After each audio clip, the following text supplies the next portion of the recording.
All right, guys. So I think you guys tried to solve this problem. So even if you couldn't manage it, no worries. I'll be here to help you guys out. So let's try to analyze this. What we have is, first of all, we have the background, and then we have one, two, three, four, five uh, shapes, and we do know how to draw the shapes. We can use the rect function and adjust the coordinates so that we can actually make sure that it's a square, and then we can align them by actually changing the coordinate of the x and the y-axis. So let's dive into it. So first of all, person ignite as usual. Function I'm gonna define actually the size of the window, which is 500 by 500, and then I'm gonna give the background color. So we type in background and then 29, 212, and 199. Let's check it out if it's working or not. Yeah, it does. So we got the background over here, and now let's create our first square. Okay. So for that, we can see that value of x, we can give it a set position, okay, from where we are actually starting. So we are actually starting from this point. So if we consider it as a vertical and a horizontal way, the starting position would be 0 and 0. So I'm going to give the value of x to be 0. And one thing that I told you guys was that we need documentation, which is basically commenting. So why do we need comments? Comments are used to actually make sure that our codes are a lot more readable and understandable. And whenever we are actually seeing our code after a long time, and then it will be easier for us to understand which part of code is doing which stuff. So so over here, I can comment that we're setting the x position for the first square. Okay. And then what we need to do is we can set the y position, and let's set it to 400. So it's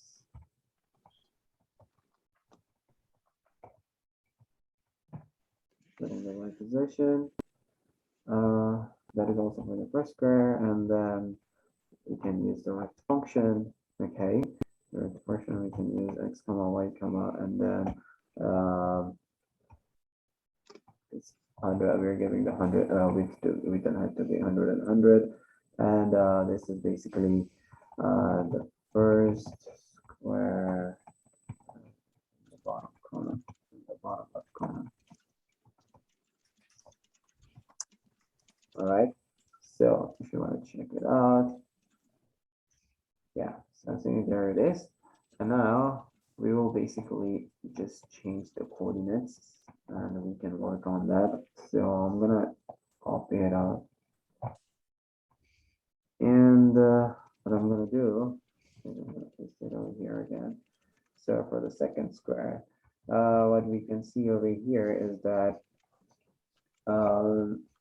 if this is our first position of x 0, okay, what we need to do is like we need to move it to the right, and then we go up, okay, and then we again draw the next rectangle. So that is how it works. So you go right, up, and then you draw the next rectangle, and then again you go right and up, and then again you draw the next rectangle. So for that, let us actually use x plus equals to 100, or you can also write x equals to x plus 100, but it's a shortcut of doing it. So what we're doing over here is actually setting the well, not setting it, we're actually moving it.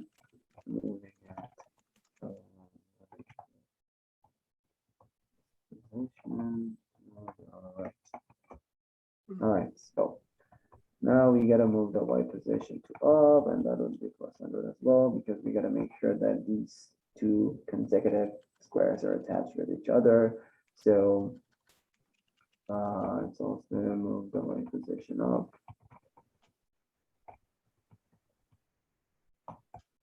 And now what we will be doing over here is the second square. The dimensions are gonna be the same. So let's check it out if it works or not. Okay.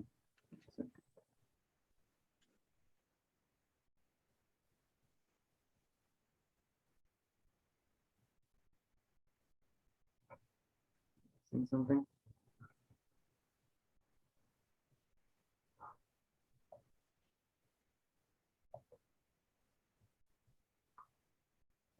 Setting it to be 0, and then 200.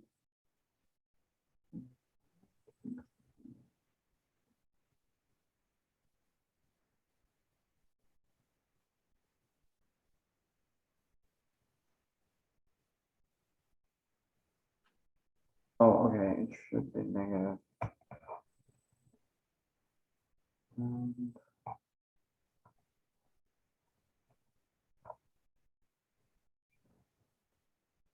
yeah, so there you go. Now you can see that we have the pattern pretty much set up. Now the only thing that would be required for is basically adding more squares, so we can just copy and paste this stuff. We can just basically copy and paste this stuff.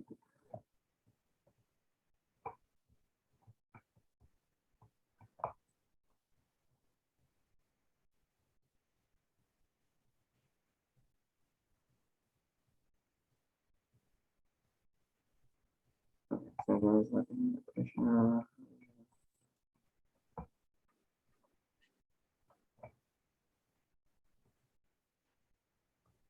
Yeah, so one more would be enough for it.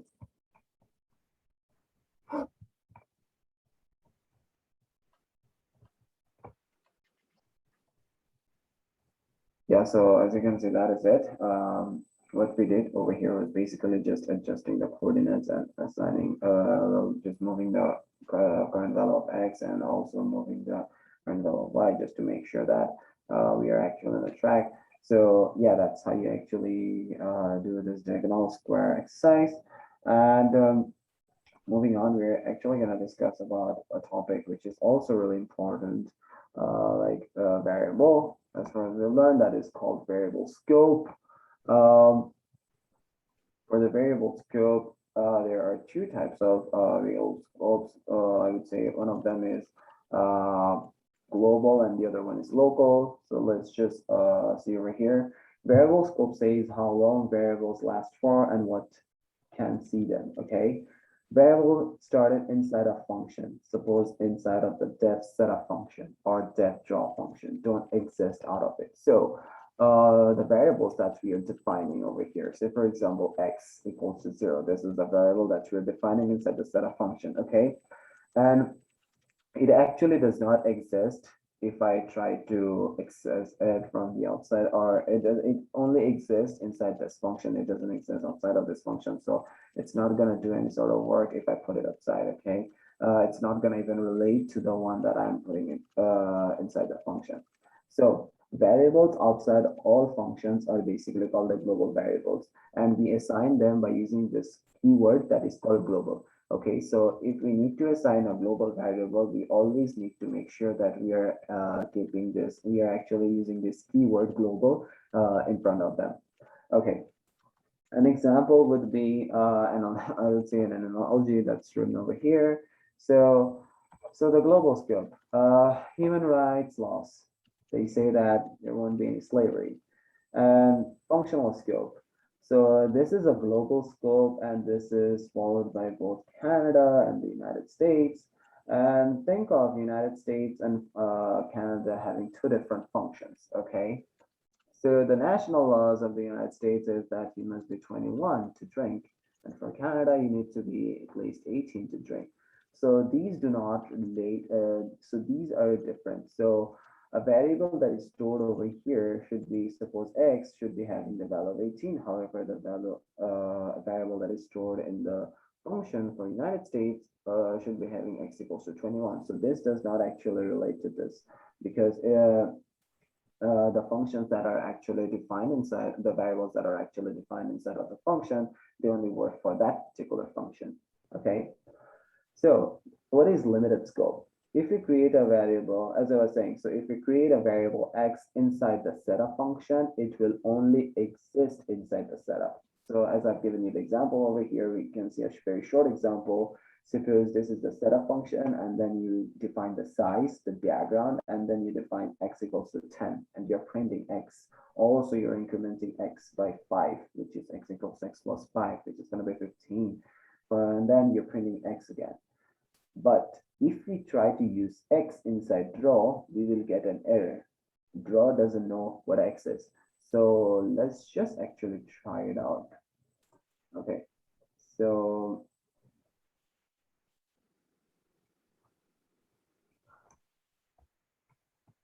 nice.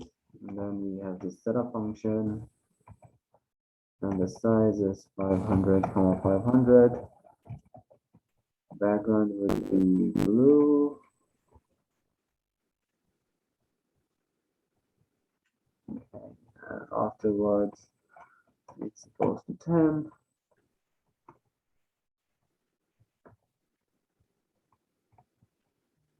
X and x plus equals to 5.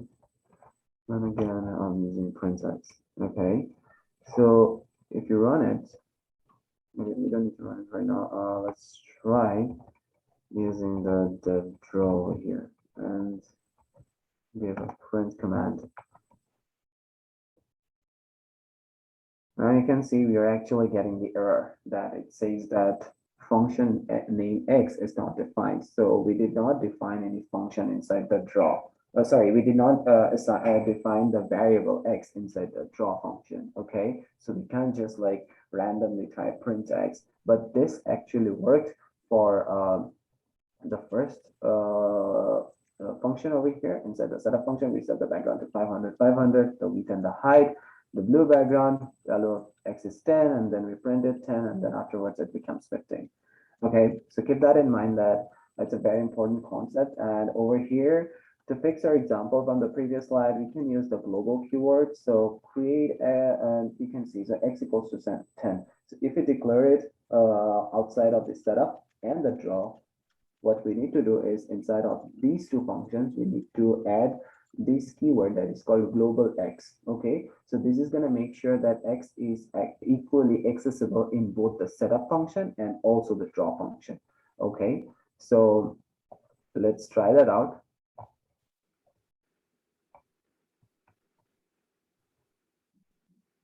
So okay, let us get the next one here.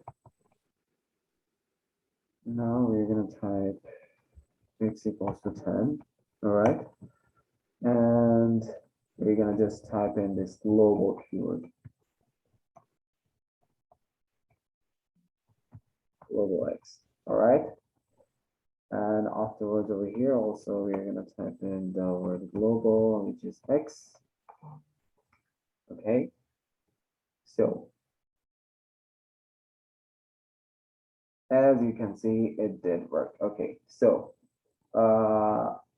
why didn't it stop? Why is it like 15, 15, 15? Why is it being continued? Because we actually like didn't give any command for here to stop this function. It's gonna print for a long till infinity, and it's gonna go on unless until we give a specific print command about how many times we have to print it.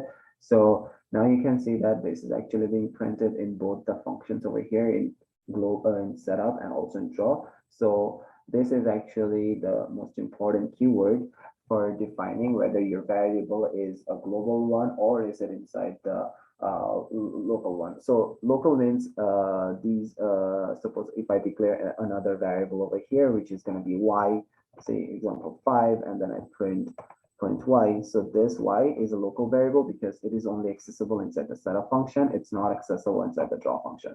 So this was a very important concept. So keep that in mind whenever you guys are going to be working on the exercises.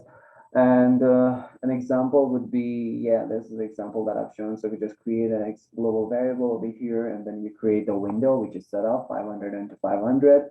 And then in the draw function, so over here, this variable X is now only accessible in the draw function, but not in the setup function, because in the setup function, they didn't mention about the global X thing. Or we are also not doing any operations. We are also not doing any operations inside the setup function. So, and we are drawing this circle over here, and yeah, that is it. And we got to the next quick question. So does the following code work as expected and make the circle move to the right? Why or why not? So this is the code. You can see, and the poll is gonna come up to your screen very soon. And I'm just gonna zoom in a bit. I hope you guys can see it. And the poll is already up. So think about it. What's the mistake? And try to give your answer. I'm gonna give you guys 2 minutes of time for doing it.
All right, so yeah, many of you guys gave the correct answer. I'm gonna share the results now.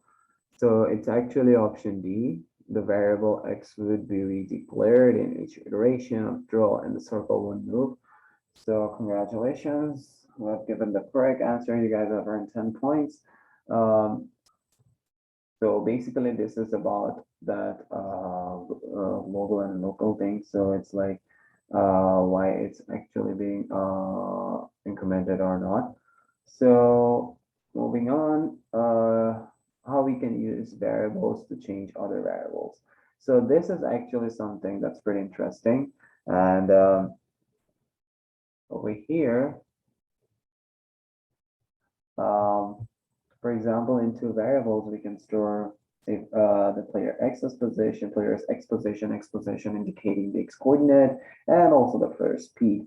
So let's look at an example over here. So the speed variable example. So using a variable for speed, let us easily modify our program just by changing the value. So we have supposed the value 3 to the assigned to the variable speed. So what we are trying to do is X plus equals to speed. So what we're doing over here is X is another variable, and we are storing the value of speed inside this X variable. Okay, so that is how we are actually using variables inside of variables to either append or decrement the current content. And now we are using this current value of X inside this inside of the inside as a parameter of the circle function. So as we can see, if the speed over here is 5, we're creating another variable that's called x, and we are storing the value of 5, x equals to x plus 5, x equals to x plus speed. So firstly, the value of x would be 0, and then it would be 0 plus 5 would be 5. And then we're using this value of x inside the parameter, inside the function as a parameter, which is the circle function, to actually draw this circle and make sure that it's moving from left to right. Okay, because we're actually adding the speed, so it's going to move from left to right from the horizontally. Now, there is another bonus would be in real life. So whenever we are actually dropping off a ball from probably from our attic or from the rooftop, so the longer a ball falls, the faster it falls. So every single time at one point, initially when you're dropping the ball, it increases, it gains speed, and as the more it falls, the more speed it gets. So we can replicate this by increasing the speed over time. So as you can see, initially it is at rest, and we're considering it with the value y is falls equals to the speed, which is over here. You can see the values, and then the speed is also getting incremented. Okay, so that is it. Basically, we can just interchange variables, and we can also add them, and we can also subtract them. And that is pretty much it. And this is the second exercise for you guys. So before moving into the second exercise, do you guys have any questions?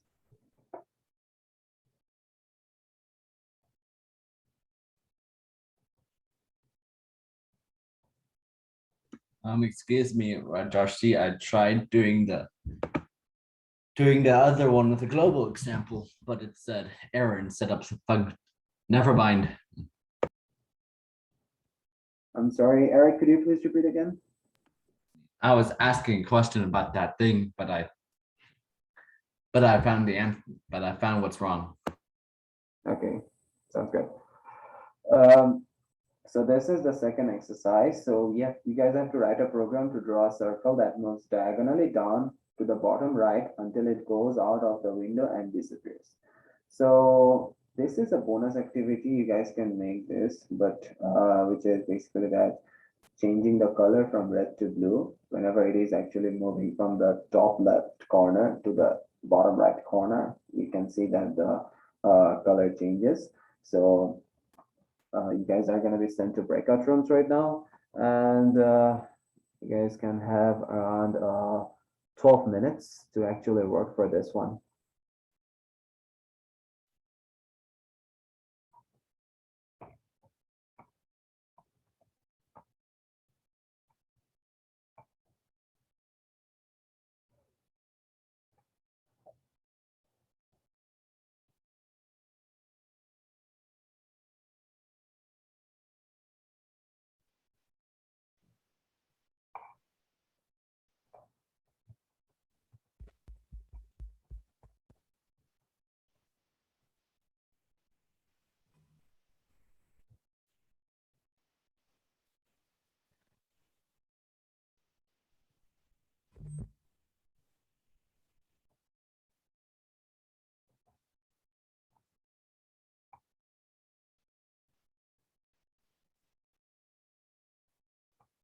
All right, guys. So I hope you guys tried to work on this exercise. Even if you guys couldn't make it fully, don't worry. I'm gonna explain here with the code. So let's try to analyze it first. So we can see that it's actually uh, coming from the top left corner diagonally to the bottom right, and it's a circle. So we can actually see, rather than thinking about it at the moment for changing the color, let's think about it that it's actually initially red. And so for that, let us assign a color, so red color, and it's 255. And at the beginning, we can see that the blue color is like there isn't any blue color. So we're going to give like blue color, that's going to be 0. Okay. Now, uh, as always, we have to set up our window where we are actually doing it. So I'm gonna give the size of 400 by 500. Okay, so now we have to actually give them an initial position of starting. Where are they starting from? That circle. Okay. I'm gonna give them the starting position to be x pause. X pause means x position, that is 0, and the y pause, sorry, that would be equals to 0. And the y pause, that would be 0. Okay, so on this, balance that. Oh,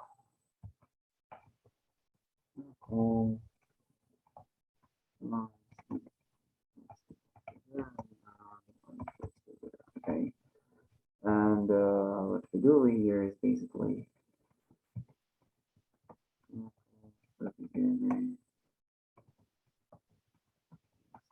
basically,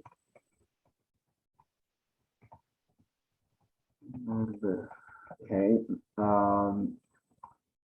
we're defining the setup function over here, and now what we can do is we have to create a draw function where we will go like drawing a circle and also giving our background. Okay, our background. So you can see that for the background, it's basically white, so it's going to be like 255, 255, 255. Okay, now you can see that there is a circle. Okay, so now as we define these variables outside of the function, so we want to use these variables inside of the draw function right now. So for that, we are going to be using the global keyword. So global x pause, I'm going to gradually go and make them all of them to the global y pause, and then red underscore color, underscore color. Okay, so now we have these variables can be used inside of this function. So what we will be doing over here is that we're going to be creating a circle first. So it's going to be x pose, y pose, and then afterwards it's going to be we're going to give the diameter to be 40. Okay, now we also have to give them a fill style. Okay, so the fill style would be, sorry, but then red underscore color. So what is the content of red underscore color? Is 255. So it's 255 comma 0 comma 0. Sorry, I wouldn't say 0. It would be blue underscore color. So actually the value of blue underscore color is also 0. So I just like used it to make give you guys an example of how we are using the global variables over here as well. Okay, so that is it. And afterwards, now what we gotta do is we have to make sure that the circle moves 2 units to the left and 2 units to the down. Okay, so move the circle.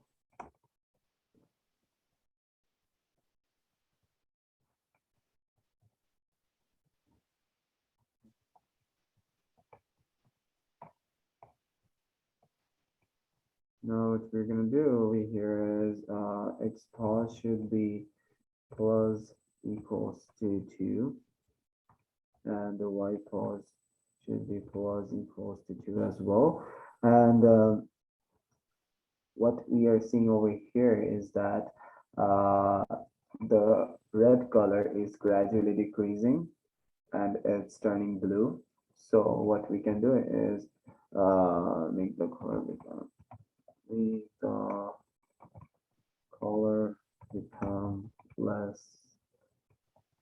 red and more blue as time goes on. Okay, so now for that we can actually decrement the value of red. That's going to be my negative equals to 2, and for blue underscore color you can also use negative equals to 2. Okay, sorry, for blue it should be plus because we are actually seeing that the blue color is getting incremented. So for that is it. Let's check out if that's working or not. So as you can see, it started from here, it's going down, and gradually as it goes down, it's turning blue and it's disappearing. Okay, so that was pretty much it for the exercise. And moving on, we have another topic that is how to draw actually text and lines. I prepared it earlier over here just to give you guys an overview of how we are using it. Okay, so over here we can also write text. You can also write text. So you just need to specify what font you're using. And what is the size of the font? So it's like 20 over here, and then afterwards you can also give it an alignment like left, right, justify center, and then instead of like just giving it an alignment on the left, you can also specify the coordinates as well. Okay, so where you want to place it. And we can also draw the lines. For drawing the lines, we just need to add these two extra comments, stroke underscore style that you can see. It's just basically for giving them a stroke color. And the draw line is basically for drawing the line. I'm just giving over here the coordinates. And these two I've done it inside the draw function. Okay, since we're actually drawing a diagram. And then we can also combine drawing text with variables. So how do you make text move across your screen while increasing the size? So text underscore size would be size, and then the text would be hello x and y. So x is getting incremented every single time, and the y is also getting incremented. The size is also getting incremented by a particular value. Okay, this is how it goes on. And for fading the colors that we have done already before from red to blue, what if you wanted to make a shape fade from one color to another? So the color becomes more green over time whenever we are actually using this command. So first of all, we give them a fill color, which is 150, green, 150. Okay, is a mixture of hexadecimal and also a color, just that we're directly specifying over here. And then for the circle, we draw the circle, which is 100, 150, XL 100, YL 150, and then when we create green plus 1, it eventually gets more and more green, or yeah, I mean the color changes as the value grows. Okay, so now I'd like to pass it to Dimitar to discuss about how to submit these exercises that I'm going to be showing you guys after a few moments. Thanks, Rajarshi. So just to kind of quickly clarify submitting the exercises, since we saw some of the students had a bit of confusion around that on the Discord. So just to clarify, each of you are either in Bugbusters or Pythonic Lava. You can check which group you're in if you're not sure by clicking the Ignite Scoreboard spreadsheet, which you can see on the slide here where it says full rules and details can be found here. So you can check what group you're in, and the next slide you will see that there's 2 exercises for each group. So make sure to try and complete the exercises for your group. So if you're in Bugbusters, you can try and complete the 2 Bugbusters exercises and submit both. If you're in Pythonic Lava, submit the 2 Pythonic Lava exercises. You can try to do the exercises for the other group as well, but if you don't submit them because you won't be able to get points for those, you can only get points for the group you're in. And besides that, when submitting the exercises themselves, you can submit them all in a single notebook. So you can have a single cell for one exercise and then another cell for the other exercise.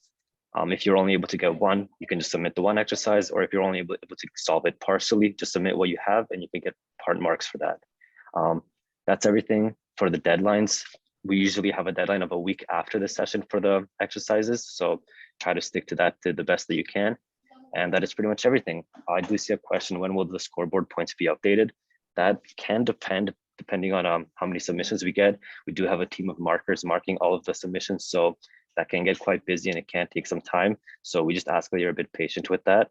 We try to get all the submissions marked within a week, but again, it might take a little bit longer in some cases. So, but just do know that we are marking them and we will get those marked. If it's been a few weeks and you haven't received anything, then you can just send us a message on Discord and we'll check that out for you. And if you have submitted them as separately in the past, that's totally okay. We'll get those marked as well, but just in the future, you can submit them all in a single notebook, and that'll just make it a bit easier for us to mark and hopefully get that to you guys faster. So I think that's everything. Were there any questions around submitting exercises?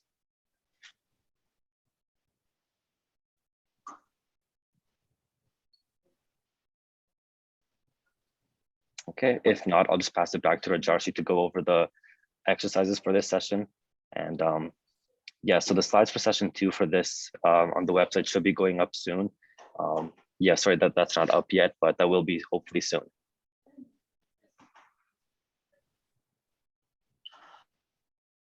All right, thank you, Dimitar. So these are the exercises for blockbusters, and these are the exercises for Titanic Lava. So you guys will be sent to breakout rooms right now, and you guys have till 7:30 to work on as much as you can with your mentor, with your assigned mentor, and discuss.